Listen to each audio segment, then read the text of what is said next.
JW mains में आया हुआ एक क्वेश्चन 2025 में आया था। एक सेट ए दिया हुआ जिसमें 1, 6, 11, 16 एंड सो ऑन। एक सेट बी दिया हुआ जिसमें 9, 16, 23, 30 ऐसे करके दिया हुआ आगे तक। कह रहा है ये दो सेट हैं जिसकी फर्स्ट 2025 टर्म्स एपी में हैं। इसकी भी 2025 टर्म्स, इसकी भी 2025 टर्म्स एपी में हैं। तो बताइए number of elements in A union B क्या आएगा? ये या फिर ये। ए यूनियन बी का तो फॉर्मूला बताइए बच्चों हमें, n A plus n B और माइनस होता है ए इंटरसेक्शन बी। इसका मतलब नंबर ऑफ एलिमेंट्स ए में। जब उसने कह दिया 2025 टर्म्स हैं तो ये तो कंफर्म है बच्चों कि यहाँ पर 2025 ही आएगा। बी की भी बोली उसने कि 2025 टर्म्स ही चाहिए आपको, तो यहाँ भी बच्चों 2025 ही आएगा। ये दोनों वैल्यू तो फिक्स हैं।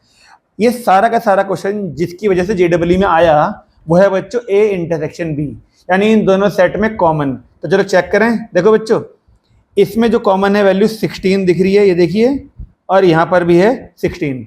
तो जो कॉमन वैल्यूज हैं वो बन रही है 16।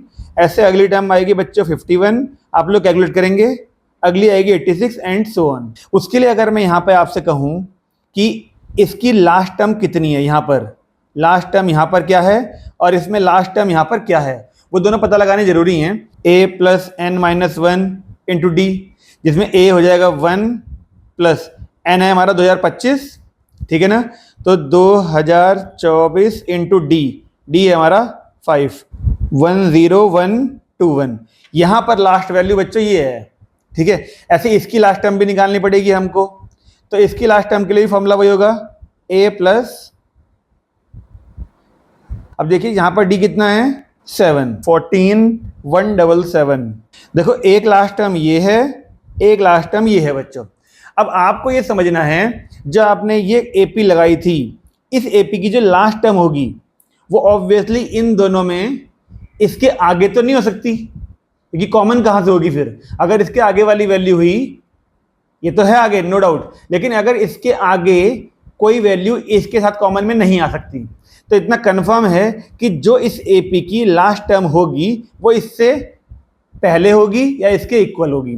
तो बच्चों इसका अगर आपने लास्ट टर्म ढूंढनी है तो ए एन वो हमारा इसके इक्वल या इससे छोटा हो सकता है, तो 16 plus n minus 1 into d 35 less than equal to 10121। अब यहाँ से अगर n की वैल्यू निकाली जाए, ठीक है, पहले 16 माइनस में जाएगा और फिर ये 35 जो यहाँ मल्टीप्लाई में था ये डिवाइड में आ जाएगा और फिर ये माइनस वाला 1 इधर प्लस में आ जाएगा बच्चों।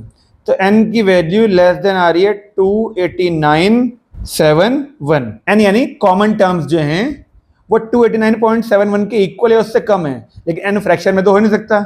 इसका मतलब बच्चों n की वैल्यू क्या ली जाएगी यहाँ से 289, और यही वैल्यू हमें यहाँ पुट करनी है क्योंकि इंटरसेक्शन में जो वैल्यू आई है वो 289 है केवल।